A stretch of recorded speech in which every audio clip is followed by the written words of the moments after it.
The warning came on a Tuesday morning when the deep space sensors detected something massive approaching Earth's solar system. Commander Jake Morrison stood in the control room of Strategic Command, buried deep beneath the Colorado mountains. His coffee had gone cold an hour ago, but he hadn't noticed. His eyes were fixed on the display screen showing hundreds of red dots moving steadily toward Earth.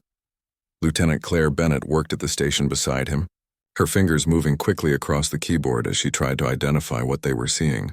The objects were big, much bigger than any asteroid or comet. They were moving in perfect formation, which meant only one thing. They were ships. "Sir, I'm picking up a transmission," Claire said, her voice steady despite the fear Jake could see in her eyes. "It's being broadcast on multiple frequencies. They want us to hear this." Jake nodded and activated the main speakers. The voice that filled the control room was cold and mechanical, translated by their computers into English. The message was simple and terrifying. "People of Earth, you have been chosen for integration into the Valorian Empire. We have conquered 1,047 worlds before yours. Resistance is futile and will result in complete annihilation. You have 24 hours to surrender your planet and submit to Valorian authority. This is your only warning." The message repeated 3 times before cutting off. Jake looked at Claire, then at the other officers in the control room. Nobody spoke for a long moment. Finally, Jake reached for the red phone on his desk, the direct line to President Helen Carter. Within an hour, every major leader on Earth had gathered in the secure conference room beneath the White House. President Carter sat at the head of the table, her face calm but her hands gripped tightly together. Beside her sat General Marcus Webb, the head of Earth's military forces, and Admiral Lisa Green, who commanded the Orbital Defense Network. "How many ships?" President Carter asked. 500 capital ships," Jake Morrison reported via video link from Colorado. "Each one is approximately 3 kilometers long. Our estimates suggest they're carrying at least 2 million soldiers, possibly more. They've sent us data files showing their previous conquests. Every species they've encountered has either surrendered immediately or been wiped out within a week." General Webb leaned forward. "What about their weapons?" "Plasma-based energy weapons primarily," Claire Bennett's voice came through the speakers. "High-yield warheads, possibly nuclear or antimatter. Their shields are designed to deflect particle beams and plasma attacks. They've been using the same technology for thousands of years because it's always worked." President Carter looked around the table. "Opinions? We can't win a conventional fight," one advisor said immediately. "They have overwhelming numbers and superior technology." "Do they?" Admiral Green asked quietly. Everyone turned to look at her. She stood and walked to the display screen, bringing up images of the Valorian ships. "Look at these vessels. They're massive, heavily armored, designed to intimidate. But they're slow. Their weapons are powerful but outdated. They've been fighting primitive civilizations for so long that they've stopped innovating." "What are you suggesting?" General Webb asked. "I'm suggesting that we're not a primitive civilization," Admiral Green replied. "We've been preparing for this scenario for 50 years. Ever since we detected the Valorian Empire's expansion pattern, we've been building defenses. They think they're facing another easy target." "They're wrong." President Carter stood. "Dr. Cross, please come in." A side door opened and Dr. Nathan Cross entered the room. He was a thin man with gray hair and tired eyes. He had spent the last 30 years as the head of Earth's Advanced Weapons Division, a program so classified that most people in the room had never heard of it. "Dr. Cross, please explain what we have," President Carter said. Nathan Cross activated a holographic display in the center of the table. Images of weapons, satellites, and warships appeared in the air. "The Valorians have made a critical mistake," he began. "They assume all civilizations follow the same development path they did. Unite your planet, expand peacefully, then use overwhelming force to conquer others. But humanity didn't follow that path." He brought up historical images of Earth's wars. World War I, World War II, the Cold War. Countless smaller conflicts. We fought each other for thousands of years. Every generation developed new weapons to fight the generation before. We militarized everything. Our physics, our chemistry, our biology, our computer science. Every breakthrough was immediately weaponized. The hologram shifted to show Earth's current arsenal. While the Valorians were conquering peaceful species, we were preparing to fight ourselves. We built weapons designed to penetrate any defense, to destroy any target, to win against an enemy who knew all our secrets. And then we kept improving them for 5 decades while watching the Valorians get closer. General Webb smiled grimly. You're saying our own violence saved us? Exactly, Nathan Cross replied. The Valorians use plasma weapons because they work against shields designed to stop plasma weapons. We use kinetic weapons, railguns that fire solid metal at hypersonic speeds. We use directed energy weapons, lasers that cut through armor like paper. We use AI-guided missiles that can't be jammed. We built everything to fight an enemy exactly like us, which means we built everything to fight an enemy, much smarter than the Valorians. Admiral Green brought up another display. We have 3,000 orbital defense platforms disguised as satellites and space debris. We have 200 warships in hidden positions throughout the solar system. We have fighter craft that can outmaneuver anything they have. And we have 6 billion people who have been raised on stories of fighting impossible odds and winning. President Carter looked at each person in the room. So you're telling me we can win this? I'm telling you we already have won, Nathan Cross said quietly. They just don't know it yet. Jake Morrison's voice came through the speakers from Colorado. Madam President, the Valorian fleet is approaching lunar orbit. Their commander is broadcasting again, demanding our immediate surrender. President Carter sat down and took a deep breath. She thought about every war in human history, every battle fought, every weapon invented. She thought about how humanity had nearly destroyed itself a dozen times but had always survived, and she made her decision. Send them our response, she said. Tell the Valorians that Earth declines their offer. Tell them to leave our solar system immediately or face the consequences. General Webb raised an eyebrow. They won't listen. I know, President Carter replied. That's what I'm counting on. Admiral Green, prepare all defense networks. General Webb, mobilize all forces. Dr. Cross, activate every weapon we have. The Valorians wanted to conquer Earth. Let's show them why that was the worst mistake they ever made. In orbit above Earth, the Valorian fleet received humanity's response. Supreme Commander Thexvar read the message and laughed. In 3,000 years, no species had ever refused the Valorian Empire. These humans would learn their place soon enough. He gave the order for his fleet to advance and prepare for planetary bombardment. The war for Earth had begun, and neither side knew that it would be over in moments. Supreme Commander Thexvar stood on the bridge of his flagship, the Eternal Dominion, watching Earth grow larger on the viewing screen. The blue and green planet looked peaceful and defenseless. He had seen 1,000 worlds like this before, and everyone had fallen to Valorian might within days. This would be no different. Deploy the advance fighters, he ordered. Target the major population centers. I want them to see our power before they die. 200 Valorian fighters launched from the fleet, sleek vessels armed with plasma cannons capable of leveling city blocks. They streaked toward Earth's atmosphere in perfect formation, their shields glowing with energy. Thexvar expected to see missiles rising from the planet's surface, desperate and futile attempts at defense. Instead, he saw nothing. The planet remained silent. Are they surrendering? His second officer asked. They're paralyzed with fear. Thexvar replied confidently.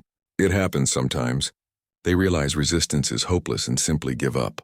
Continue the advance. At Edwards Air Force Base in California, Captain Ryan Phillips sat in the cockpit of his fighter jet, watching his display screen track the incoming alien craft. His hands were steady on the controls, his breathing calm. He had trained for this moment for 15 years. Viper Squadron, this is Viper 1, he said into his radio. Targets are entering engagement range. Hold formation and wait for my signal. Behind him, 20 other fighters prepared to launch. Lieutenant Megan Foster checked her weapon systems for the third time. Everything was green. Her railgun had 600 rounds of depleted uranium. Her missiles had neural network targeting that could track and predict enemy movements. Her laser system could fire continuously for 30 seconds before needing to cool down. Viper 1, this is Viper 2, she said. All systems ready. Permission to engage? Hold, Ryan replied, watching the alien fighters descend through the upper atmosphere. Wait until they're committed. Let them think they've won. Lieutenant Kyle Henderson, flying as Viper 3, watched the enemy formation carefully. The alien ships were huge, at least twice the size of human fighters. They looked intimidating with their glowing shields and massive weapons. But Kyle had studied the data Earth scientists had gathered. Those shields were designed for a different kind of war. Viper 1, they're entering Los Angeles airspace, Kyle reported. Weapons are hot. All fighters launch now, Ryan commanded. 21 fighters roared down the runway and climbed into the sky at incredible speed. Their engines pushed them to velocities that would have torn apart aircraft from a century ago. Advanced materials and engineering let them pull maneuvers that seemed impossible. They were built to fight other human pilots, the best in the world. The Valorians had never faced anything like them. On the bridge of the Eternal Dominion, Thexvar watched as small craft rose from Earth's surface to meet his fighters.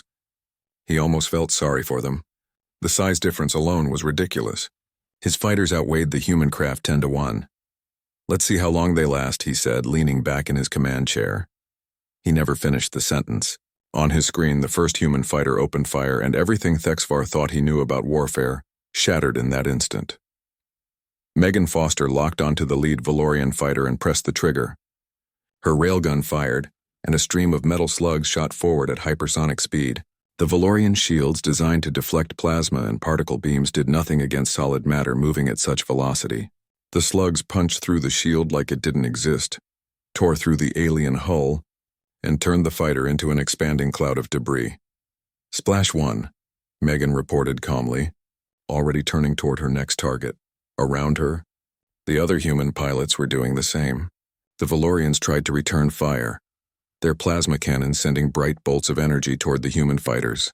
But the humans were too fast, too agile. They dodged and weaved through the plasma fire like dancers, their AI-assisted flight systems predicting enemy shots and calculating escape vectors in milliseconds. Kyle Henderson rolled his fighter inverted and dove beneath a Valorian ship, coming up behind it. He fired his laser, and a beam of concentrated light sliced through the alien engines. The Valorian fighter spun out of control and plummeted toward the ground. "Splash 2, Kyle said. "These shields are useless against our weapons. It's like shooting practice dummies." Ryan Phillips targeted 3 Valorians at once, his computer calculating firing solutions faster than any human could think. He launched missiles, and they streaked forward on trails of white smoke. The Valorian ships tried to evade, but the missiles adjusted their flight paths instantly, tracking every movement. All 3 missiles found their targets. All 3 Valorian fighters exploded. On the Eternal Dominion, Thexvar stood frozen, unable to process what he was seeing. In 90 seconds, his advance force had been cut in half. The human fighters moved like nothing he had ever witnessed, attacking from impossible angles, hitting with weapons that his shields couldn't stop. "Recall the fighters," he ordered, his voice tight with shock. "Get them back to the fleet now." But it was too late. The remaining Valorian fighters tried to retreat, but the human pilots pursued them without mercy. Megan Foster chased down 3 fleeing aliens, destroying each one with short, precise bursts from her railgun. Other human fighters formed hunting pairs, working together to trap and eliminate the Valorians. From the orbital defense platform Freedom Station, Captain Amy Rodriguez watched the battle unfold below. She had command of Earth's space-based weapons, and she monitored everything happening in the atmosphere. The data streaming to her screens confirmed what Dr. Cross had predicted. The Valorian technology was centuries behind Earth's in the ways that mattered. "Strategic command, this is Freedom Station," Amy reported. "The atmospheric engagement is a complete success. Enemy shields are ineffective against kinetic and directed energy weapons. No human casualties. 97 enemy fighters destroyed. 3 escaped back to their fleet." In Colorado, Commander Jake Morrison allowed himself a small smile. Lieutenant Claire Bennett beside him was already updating the tactical displays, marking the enemy positions and calculating firing solutions for the next phase. "The Valorians are about to realize they made a terrible mistake," Claire said quietly. Jake nodded. "Contact all orbital platforms. Tell them to prepare for fleet engagement. The Valorians will commit everything now. They won't understand what happened, but they'll throw their entire fleet at us, hoping to overwhelm us with numbers." On the Eternal Dominion, Thexvar was doing exactly that. His pride was wounded, his confidence shaken, but he commanded 500 capital ships and 2 million soldiers. Surely that was enough to crush one primitive planet? The human fighters had been lucky, that was all. His main fleet would sweep them aside. "All ships advance to bombardment positions," he ordered. "Deploy all fighters and prepare main weapons. I want this planet glassed within the hour." The massive Valorian fleet began its descent toward Earth, 500 ships that had conquered 1,000 worlds. Their shields glowed brighter as they charged their weapons. Thexvar watched Earth grow closer and felt his confidence return. Numbers would win this battle. They always did. He had no idea that Admiral Lisa Green was watching his fleet approach and smiling. Every ship in the Valorian fleet was now in her trap. The real battle was about to begin, and it would be over before Thexvar understood what had killed him. High above Earth, disguised as harmless satellites and debris, 3,000 orbital weapons platforms came online, their targeting computers locked onto the Valorian fleet, in control rooms across the planet. Human operators prepared to fire weapons that had never been tested in actual combat, but had been refined through simulation for 5 decades. The Valorians thought they were about to bombard a defenseless planet. Instead, they had just flown into the most sophisticated defense network ever created. Earth was about to show them the difference between conquering peaceful civilizations and fighting a species that had mastered the art of war through 10,000 years of practice. Admiral Lisa Green stood in the command center of Earth's orbital defense network, watching 500 Valorian capital ships descend toward her planet. Each ship was massive, bristling with weapons protected by shields that had never failed in 3,000 years of conquest. To anyone else, it would have looked like certain doom. To Lisa Green, it looked like target practice. "All platforms report status," she said calmly into her headset. Across Earth's orbit, 3,000 weapons platforms responded. They had been built in secret over 50 years, launched piece by piece and assembled in space. Some looked like communication satellites. Others appeared to be space debris or defunct equipment. All of them were armed with weapons designed to kill. "All platforms green and locked," came the response from Colonel Stephen Hayes at Peterson Space Force Base. "Targeting solutions calculated. Awaiting your command, Admiral." Beside Colonel Hayes, Major Carla Wright monitored the power systems. Every platform was connected to orbital solar collectors, massive arrays that had been gathering energy from the sun for decades. The capacitors were fully charged, storing enough power to fire Earth's directed energy weapons continuously for an hour. "Target priority?" Carla asked. "Capital ships first," Stephen replied. "The big ones with the heaviest weapons. Take out their ability to bombard the surface, then work through the rest of the fleet." The Valorian ships continued their approach, confident and slow. Supreme Commander Thexvar had reorganized his fleet into a bombardment formation, with his heaviest ships in front. He had lost fighters, yes, but that was acceptable. Capital ships were what mattered. No weapon on a primitive planet could penetrate their shields or thick armor. "Prepare to fire all main weapons," Thexvar ordered. "I want coordinated strikes on every major city. Hit them so hard they can't even think about resisting." His weapons officer began the firing sequence. It would take 60 seconds to charge the plasma cannons. 60 seconds and Earth would begin to burn. Thexvar counted down in his head, already composing his victory report to the Valorian High Command. He reached 30 seconds when Admiral Green gave her order. "All platforms, open fire." The space around Earth erupted with light. 3,000 weapons platforms fired simultaneously, and the night sky turned into day. Laser beams, invisible in the vacuum of space but visible where they struck atmosphere, lanced out toward the Valorian fleet. Mass drivers, electromagnetic rails that launched tungsten rods at hypersonic speeds, sent solid metal screaming toward their targets. Missile pods opened and released swarms of AI-guided warheads. The first weapons to hit were the mass drivers. Tungsten rods, each one weighing a ton and moving at 15 kilometers per second, struck the Valorian shields with kinetic energy that physics itself couldn't ignore. The shields, designed to deflect energy, tried to push back against solid matter moving at impossible speed. They failed instantly. The rods punched through shields, through armor, through the entire length of Valorian capital ships. They created temporary tunnels of superheated metal and destroyed everything in their path. Ships that had survived 1,000 battles died in seconds, torn apart by weapons that fought with mass and velocity instead of energy. Commander Jake Morrison watched from Strategic Command as the tactical display updated. Red markers representing Valorian ships began winking out, one after another. 20 ships destroyed in the first salvo, 30, 40. "Lasers are engaging now," Claire Bennett reported, her voice tight with excitement. "Platforms are adjusting for secondary targets." The laser platforms fired next. Beams of concentrated light, powered by solar collectors and focused through advanced optics, reached out and touched the Valorian fleet. Unlike the mass drivers, the lasers didn't punch through. They cut, precise, controlled, surgical. They sliced through shield generators, weapon systems, engine compartments, They disabled ships without destroying them, leaving them drifting and helpless. On the Eternal Dominion, alarms screamed from every console. Thexvar stumbled as his ship shuddered under multiple impacts. His shields had failed. His armor was breaching. His weapons were offline, and all around him his fleet was dying. "Evasive action," he shouted. "All ships scatter and retreat." But there was nowhere to retreat to. The human weapons surrounded them, firing from every angle. Thexvar's tactical officer tried to count the enemy positions and gave up. There were too many. The humans had turned their entire orbital space into a weapons platform. Captain Ryan Phillips and his squadron of fighters joined the battle now, launching from carriers that had been hidden on Earth's dark side. They tore through the confused Valorian fleet, hunting down any ship that tried to maneuver. Megan Foster locked onto a Valorian cruiser attempting to climb back to high orbit, and fired a sustained laser burst that cut through its engines. The cruiser began tumbling, helpless. "Viper 2 to all flights," Megan called out. "Watch for escape pods. Don't fire on lifeboats or ships broadcasting surrender." "Confirmed, Viper 2, Ryan replied. "We're soldiers, not murderers. Anyone who surrenders gets to live." Kyle Henderson marked 3 Valorian ships that had stopped maneuvering and were broadcasting what their translators identified as distress signals.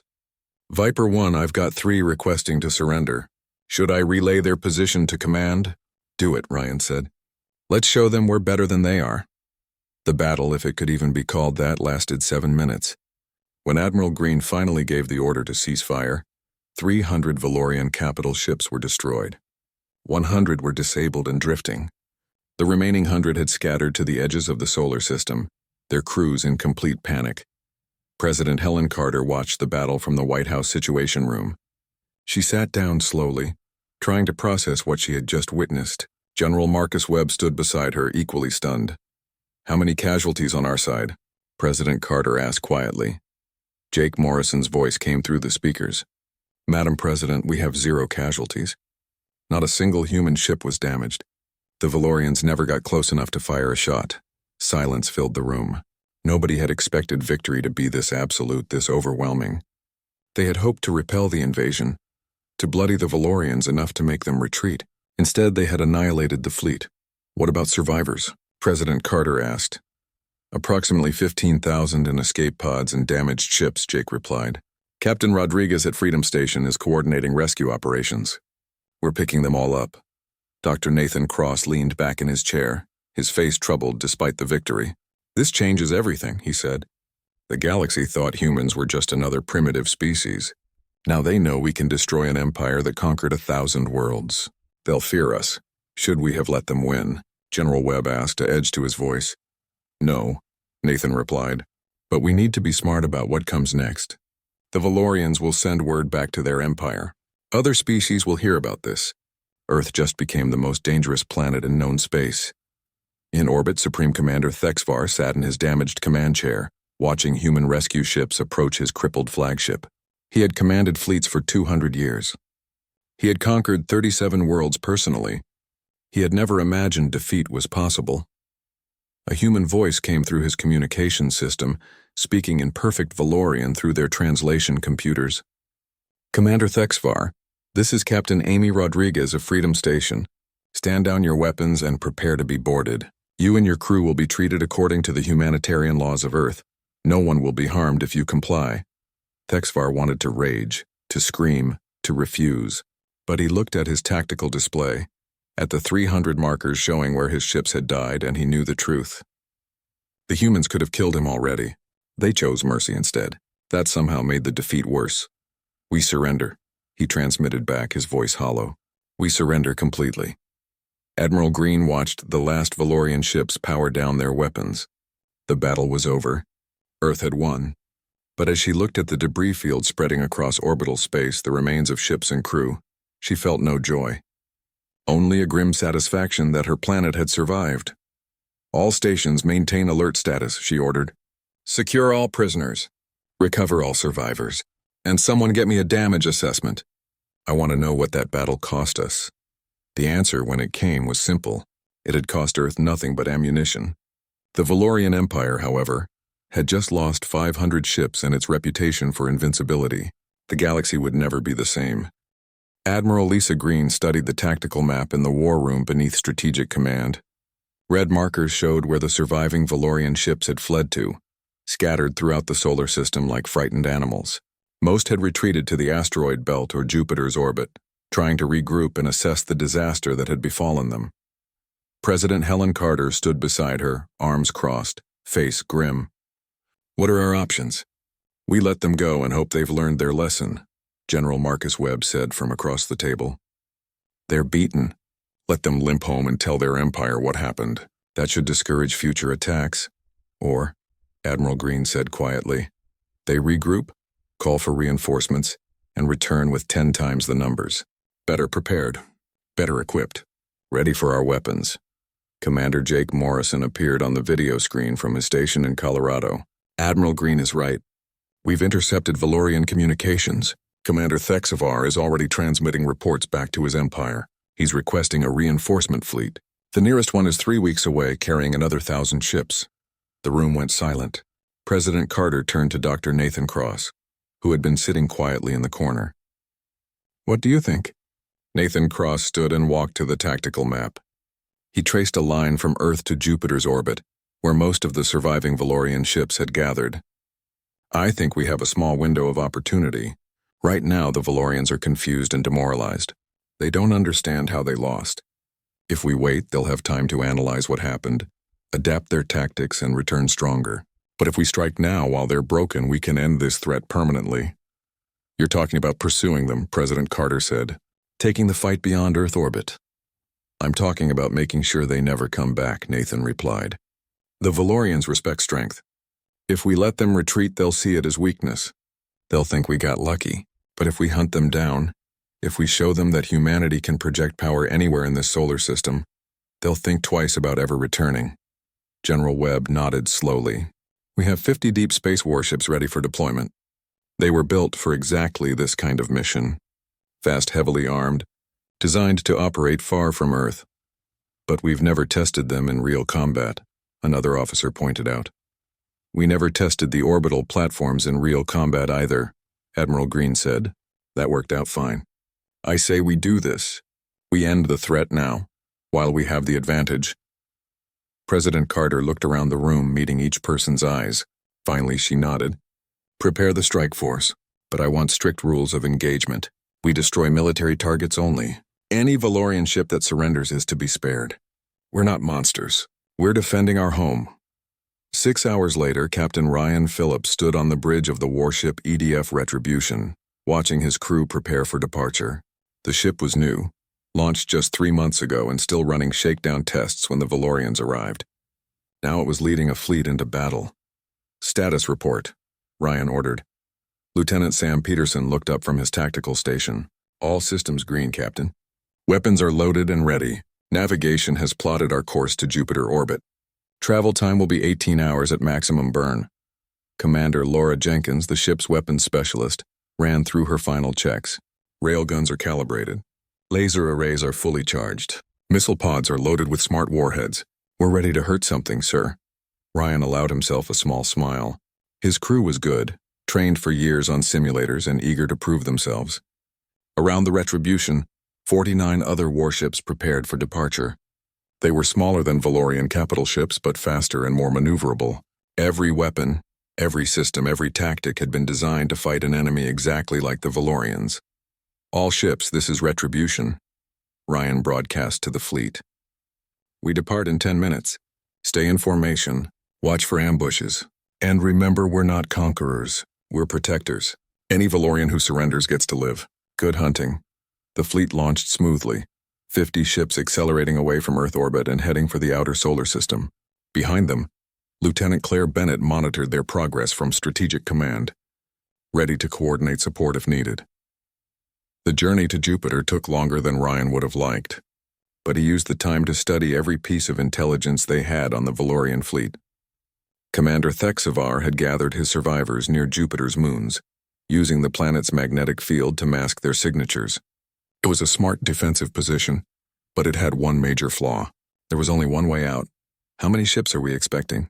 Sam Peterson asked as they approached Jupiter space. "Approximately 200, Laura Jenkins replied. but they're damaged and disorganized. Thexvar is trying to coordinate with the incoming reinforcement fleet, but they're still 3 weeks out. He knows he's vulnerable. Good, Ryan said. Let's keep him that way. All ships, battle stations, execute attack plan on my mark. The human fleet emerged from behind Jupiter's largest moon, Ganymede, catching the Valorian ships completely by surprise. The aliens had been focused on long-range sensors, watching for threats from Earth. They never expected humans to come to them. Megan Foster, now commanding a squadron of fighters launched from the carrier EDF Independence, led the opening attack. Her 12 fighters screamed toward the Valorian formation at speeds that would have torn apart older aircraft. The Valorians tried to raise shields and return fire, but they were too slow. Independent squadron engaging, Megan reported calmly. She locked onto a Valorian destroyer and fired her railgun in short, controlled bursts. The depleted uranium rounds punched through the alien hull, destroying weapon systems and engines. The destroyer went dark, drifting helplessly. Around her, the other pilots were doing the same. They worked in pairs, one pilot attacking while the other covered, switching roles smoothly. It was a tactic refined through thousands of hours of training against the best human pilots. The Valorians had no answer for it. Major Kevin Torres commanded the destroyer EDF Vengeance, and he had planned something special for this battle. His ship swung wide around Jupiter, using the planet's gravity to build up speed. Then he launched a spread of tungsten rods not directly at the Valorians, but on a trajectory that would slingshot around Jupiter's gravity well. The rods accelerated to impossible speeds, far faster than any normal railgun could achieve. When they struck the Valorian formation, they hit with the force of nuclear weapons. 3 capital ships simply disintegrated, torn apart by kinetic energy that no shield could stop. Vengeance to fleet, Kevin reported. Gravity assist attack successful. Multiple enemy ships destroyed. No return fire. On his damaged flagship, Thexvar watched his fleet die for the second time. He had 200 ships, many damaged but still combat capable. The humans had 50. By every logic of warfare he understood, he should have been winning. Instead, his ships were being picked apart like prey animals surrounded by predators. All ships scatter and retreat, he ordered desperately. Break formation and run for deep space. But there was nowhere to run. The human ships were faster, and their targeting computers could track multiple targets simultaneously. Every Valorian ship that tried to escape found itself pursued by fighters or bracketed by long-range railgun fire. Commander Laura Jenkins on the Retribution tracked a fleeing Valorian cruiser and calculated its trajectory. Captain, that cruiser is heading for the inner solar system. If it gets past us, it could reach Earth. Not acceptable, Ryan said. All forward batteries, target that cruiser. Fire when ready. The Retribution's main railgun fired, sending a stream of metal downrange at hypersonic speed. The cruiser's shields flared and died. Its hull buckled. The ship tumbled out of control, atmosphere venting from a dozen breaches. Target neutralized, Laura reported. They're broadcasting surrender. Mark them for recovery, Ryan ordered. Dispatch a boarding team when the battle is over. The fighting lasted 20 minutes. When it ended, 160 Valorian ships were destroyed. 40 had surrendered. Not a single human warship was lost. Captain Ryan Phillips looked at his tactical display and felt a strange mixture of pride and sorrow. Pride that his crew had performed perfectly, sorrow for the lives lost on both sides. All ships cease fire, he ordered. Begin recovery operations. Secure all Valorian survivors and treat their wounded. Lieutenant Sam Peterson looked up from his station. Captain, we're receiving a transmission from Commander Thexvar. He's requesting permission to speak with you directly. Ryan nodded. Put him through. The view screen activated, showing the Valorian commander. Thexvar looked old and broken. Nothing like the confident conqueror who had arrived at Earth days ago. He spoke in his own language, which the computers translated instantly. You have defeated us completely, Thexvar said. I surrender my fleet and my life. I ask only that you show mercy to my crew. They followed my orders. The fault is mine alone. Ryan Phillips looked at the alien commander for a long moment before responding. Your crew will be treated well, Commander. No one will be harmed. You'll all be returned to your empire with a message. Earth wants peace, but we will defend ourselves against any threat. Make sure your leaders understand that. Thexvar nodded slowly. They will understand. The Valorian Empire has President Helen Carter stood in the detention facility beneath Strategic Command, looking through reinforced glass at the prisoner on the other side. Supreme Commander Thexvar sat on a simple bench in a clean, well-lit room. He looked smaller somehow, diminished by defeat. For 300 years he had been a conqueror. Now he was just another prisoner of war. "He's asked to speak with you," General Marcus Webb said quietly beside her. "Several times. What does he want?" "Understanding, I think," Dr. Nathan Cross replied. "He still doesn't comprehend how he lost. How his entire fleet was destroyed so easily." President Carter nodded. "Let me talk to him. Alone." "Madam President, I don't think that's wise." General Webb started, but she raised her hand. "He's behind 6 inches of reinforced glass and 20 armed guards. I'll be fine, and maybe I can learn something useful." She entered the viewing room and activated the communication system. Thexvar looked up, his alien features unreadable to human eyes, but his posture spoke of exhaustion and defeat. "You wanted to speak with me, Commander?" President Carter said. Thexvar stood slowly.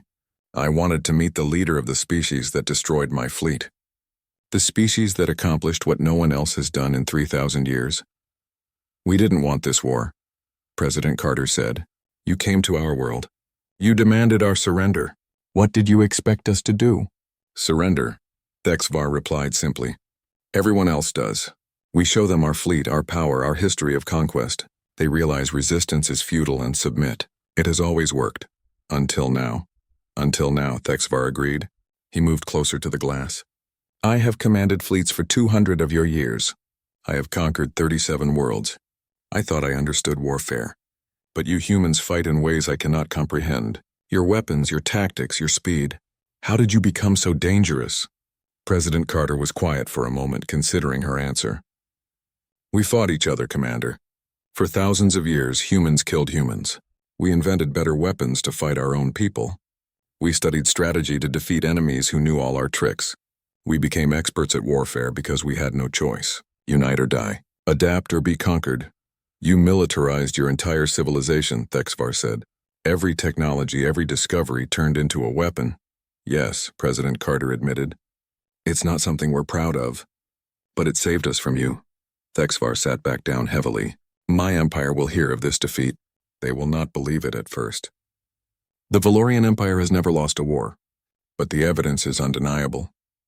You destroyed 500 capital ships with minimal effort. You pursued our survivors across your solar system and destroyed them too. You have become the most dangerous species in known space.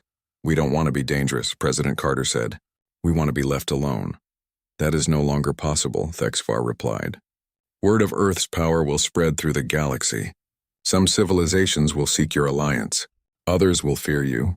Some may even attack you, hoping to destroy the threat before you grow stronger. You have changed the balance of power in this region of space simply by existing."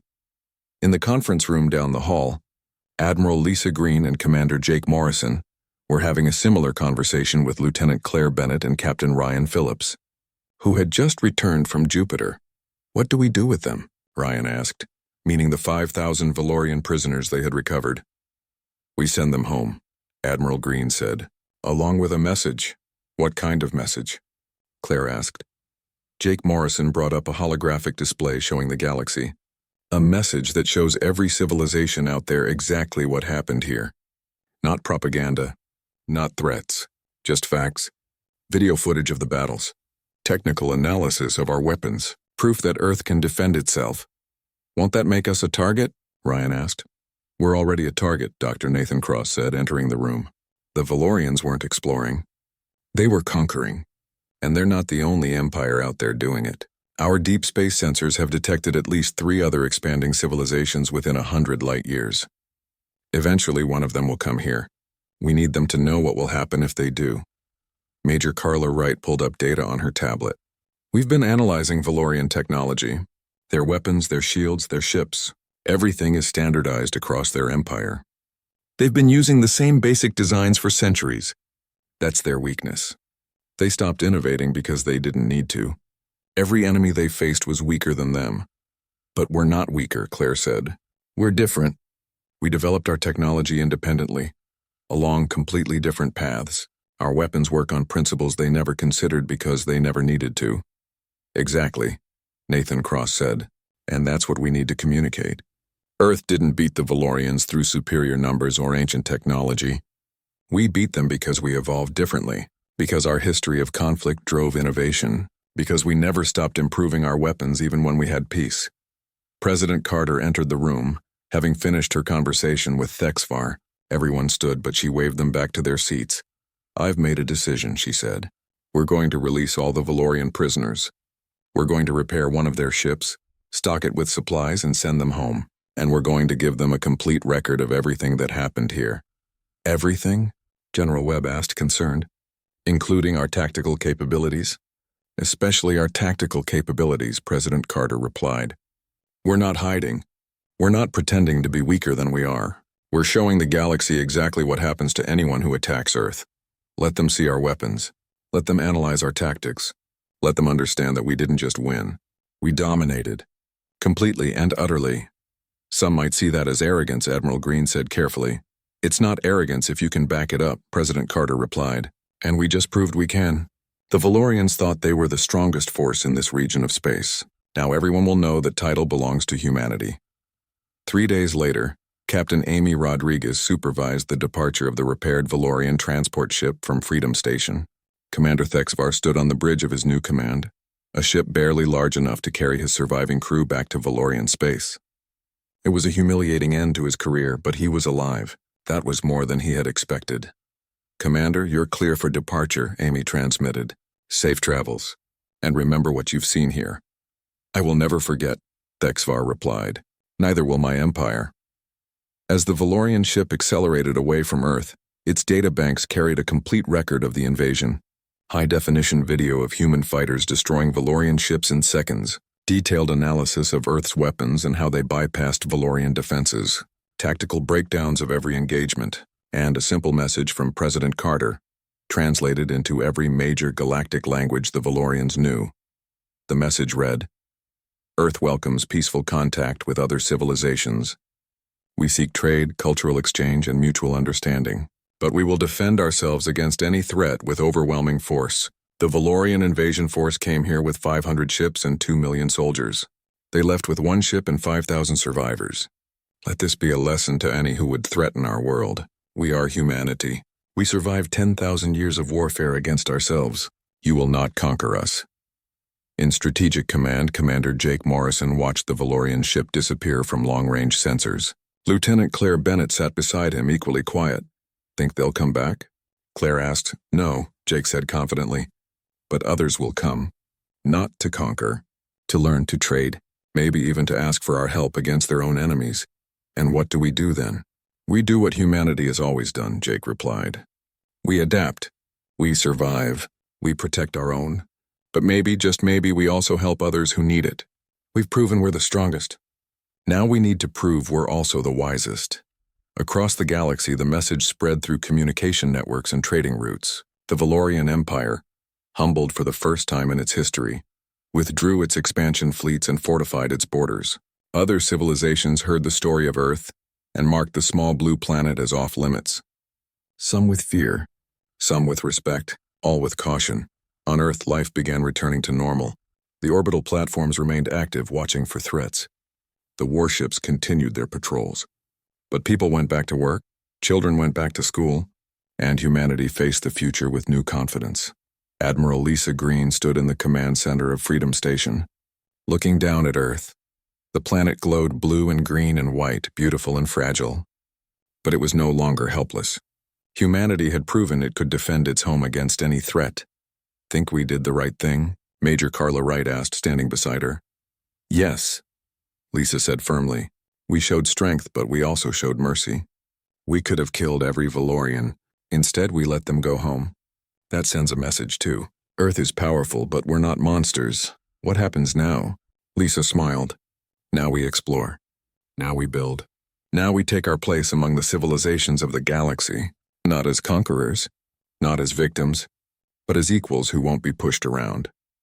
Far away in the council chambers of a dozen different civilizations, leaders discussed the new reality. Humanity had arrived on the Galactic